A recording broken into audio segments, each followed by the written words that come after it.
अगर आपका भी मैकेनिक्स के एग्जाम है तो इस वीडियो को आप कंप्लीट देखते हैं। इस वीडियो के अंदर मैं आपको मैकेनिक्स के यूनिट 1 के इंपॉर्टेंट फॉर्मूले बताने वाली हूँ, जिनकी हेल्प से आप यूनिट 1 से जितने भी रिलेटेड न्यूमेरिकल आएंगे आप बहुत इजीली सॉल्व कर पाओगे। यूनिट 1 का जो हमारा सबसे पहला फॉर्मूला है वो है हमारा law of parallelogram. Law of parallelogram से जब भी हमारे न्यूमेरिकल आता है उसमें दो चीजें पूछता है, या तो आपसे पूछेगा रिजल्टेंट फोर्स या आपसे पूछेगा रिजल्टेंट एंड फोर्स के बीच का एंगल। अगर आपसे रिजल्टेंट फोर्स पूछता है तो आपको फर्स्ट फॉर्मूले की हेल्प से फाइंड आउट करना है, और अगर आपको रिजल्टेंट एंड फोर्स के बीच का एंगल पूछेगा तो आपको टेन थीटा की हेल्प से फाइंड आउट करना है।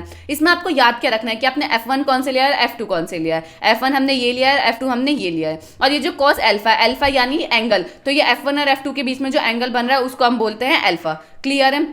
नेक्स्ट है आपका मोमेंट। मोमेंट से डायरेक्ट न्यूमेरिकल आता है, जस्ट आपको मोमेंट का फॉर्मूला पता होना चाहिए। वो क्या होता है, फोर्स इनटू परपेंडिकुलर डिस्टेंस। अगर आप फोर्स और परपेंडिकुलर डिस्टेंस की मल्टीप्लाई कर दोगे तो आपको क्या मिल जाएगा, मोमेंट मिल जाएगा, और इसकी यूनिट होती है न्यूटन मीटर। क्लियर है। नेक्स्ट है आपका स्ट्रेस। स्ट्रेस क्या होता है, पर यूनिट एरिया पे आपकी कितनी फोर्स लग रही है उसी को हम बोलते हैं स्ट्रेस। स्ट्रेस का फॉर्मूला क्या है, F/A।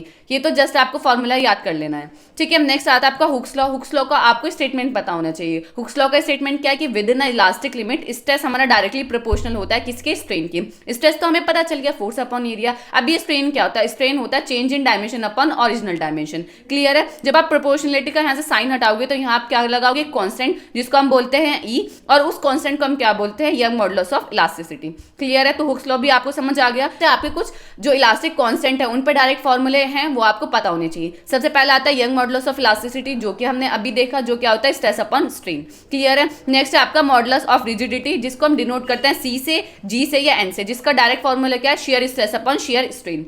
नेक्स्ट है आपका bulk modulus of elasticity. Bulk modulus of elasticity का फॉर्मूला क्या है, direct stress upon volumetric strain. अभी हमने स्ट्रेस पढ़ा, स्ट्रेन भी पढ़ा। स्ट्रेन हमने क्या पढ़ा, change in dimension upon original dimension. यहाँ डायमेंशन क्या है, वॉल्यूम, यानी change in volume upon original volume. Clear है। आपका पॉइजन्स रेशो। पॉइजन्स रेशो का डायरेक्ट फॉर्मूला है क्या है आपका, lateral strain upon longitudinal strain. तो आपको ये पता होना चाहिए, इससे आपका डायरेक्ट न्यूमेरिकल बनता है। और अपडेट्स के प्लीज हमें फॉलो कीजिए।